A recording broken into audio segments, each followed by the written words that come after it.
लेकिन बुलेटिन की शुरुआत करेंगे बीजेपी के नए बॉस चुने जाने से। देखिए रिपोर्ट।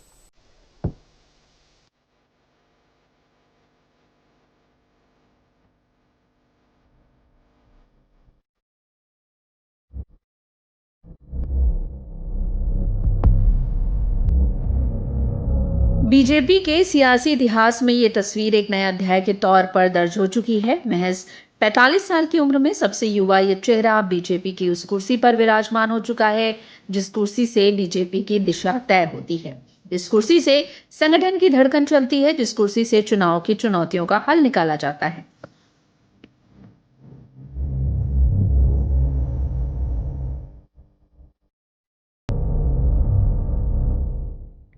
कुर्सी बदल गई है, जिम्मेदारी भी बदल चुकी है, लिहाजा ये सिर्फ एक ताजपोशी नहीं है बल्कि संदेश है कि अब बीजेपी नए दौर, नई रणनीति और नए नेतृत्व के साथ आगे बढ़ने को तैयार है। संगठन को साधने की चुनौती हो, विधानसभाओं के चुनाव हो या 2029 की सियासी बिसात, नितिन नवीन अब बीजेपी के हर फैसले के केंद्र में होंगे और खुद पीएम मोदी ने ही खुले मंच से इस भूमिका की लकीर भी खींचती है। लोगों को लगता होगा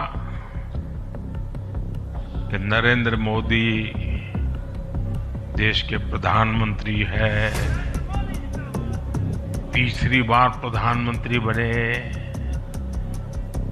50 साल की छोटी आयु में मुख्यमंत्री बन गए, 25 साल से लगातार हेड ऑफ द गवर्नमेंट रहे हैं। ये सब अपनी जगह पे हैं, लेकिन इन सबसे भी बड़ी चीज मेरे जीवन में है, मैं भारतीय जनता पार्टी का कार्यकर्ता हूं। ये सबसे बड़ा गर्व है। और जब बात पार्टी के विषयों को आती है, तब माननीय नितिन नवीन जी, मैं एक कार्यकर्ता हूं, वे मेरे बॉस हैं। नितिन नवीन के सामने अब सियासत की वो किताब होगी जिसका हर पन्ना चुनाव से जुड़ा है और हर अध्याय सत्ता से। इसीलिए कुर्सी सिर्फ संगठन की ही नहीं बल्कि सत्ता, रणनीति और चुनावी दिशा तय करने वाली है। अगले कुछ महीने में तमिलनाडु, असम, बंगाल, केरल और पुडुचेरी में चुनाव होने जा रहा है और वहां की डेमोग्राफी की पूरी चर्चा हो रही है। किस प्रकार से बदले हुए डेमोग्राफी में वहां चीजें बदल रही हैं और हमारे लिए अपने आप में एक चुनौती है, लेकिन हम पूरी तरह से आश्वस्त हैं कि भाजपा का कार्यकर्ता अपने संघर्ष और परिश्रम के बल पर इन 5 राज्यों में सशक्त भाजपा का नेतृत्व प्रदान करने जाएगा। और हम हमेशा विश्वास करते हैं कि हमें अपनी आस्थाओं के केंद्र के लिए और सनातन परंपराओं को केंद्र को बचाने की लड़ाई अगर लड़नी है तो निश्चित रूप से अपने देश को सुरक्षित रखने की लड़ाई लड़नी है, तो इन 5 राज्यों में हमें एक मजबूत ताकत बन के आना है। नितिन नवीन की उम्र सिर्फ 45 साल है, लेकिन इस उम्र का कम होना अपने आप में चुनौती भी है और मौका भी। उनके सामने सवाल यही है कि वे सिर्फ एक युवा चेहरा बनकर रह जाएंगे या वाकई पार्टी को अगले दौर के लिए तैयार करेंगे। और नितिन नवीन की असली परीक्षा बहुत जल्दी शुरू भी हो जाएगी क्योंकि इसी साल अलग अलग राज्यों में विधानसभा के चुनाव भी हैं।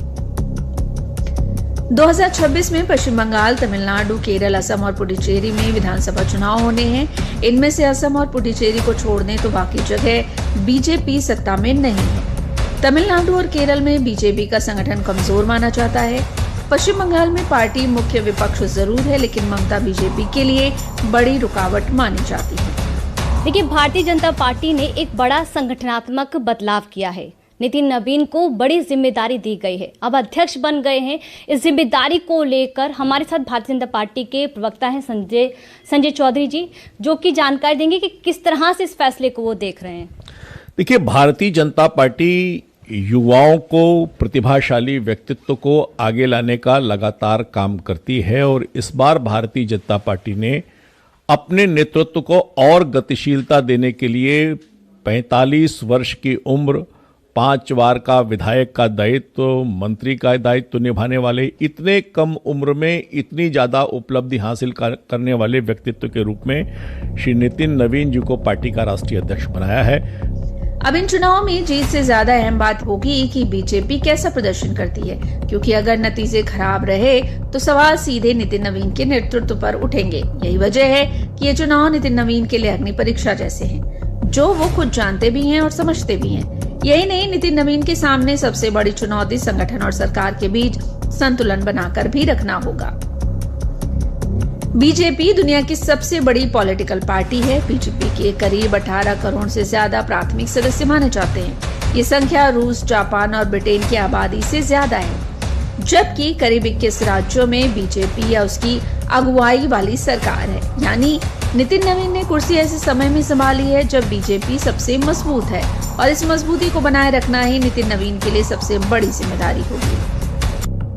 नितिन नवीन के सामने चुनौती साफ है, संगठन को बूथ से लेकर शीर्ष तक कसना, विपक्ष को सियासी तौर पर मात देना और आने वाले चुनावों के लिए बीजेपी को तैयार रखना। साफ है कि अध्यक्ष बदलने का ये फैसला सिर्फ औपचारिक नहीं बल्कि सियासी संकेत भी है। हमने सत्ता को सुख का नहीं बल्कि सेवा का माध्यम बनाया है। इसलिए भाजपा पर जनता का विश्वास निरंतर मजबूत होता गया है। बीते 11 वर्षों की ही बात करें तो भाजपा की यात्रा जन विश्वास अर्जित करने की अद्भुत यात्रा रही है। बीते 11 वर्षों में बीजेपी ने हरियाणा, असम, त्रिपुरा और ओडिशा में पहली बार अपने सामर्थ्य से सरकार बनाई। पश्चिम बंगाल और तेलंगाना में भाजपा जनता की एक बड़ी आवाज बनकर उभरी है।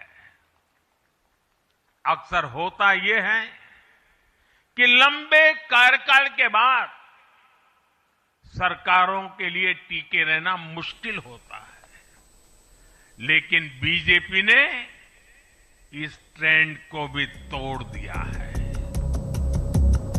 बीजेपी की कमान पहले अमित शाह और जेपी नड्डा के पास थी और दोनों पार्टी को लगातार ऊंचाई पर ले जाने में कामयाब रहे, और अब ये जिम्मेदारी नितिन नवीन के कंधों पर है, जिसका पहला पड़ाव 2026 में होने वाले विधानसभा के चुनाव माने जा रहे हैं।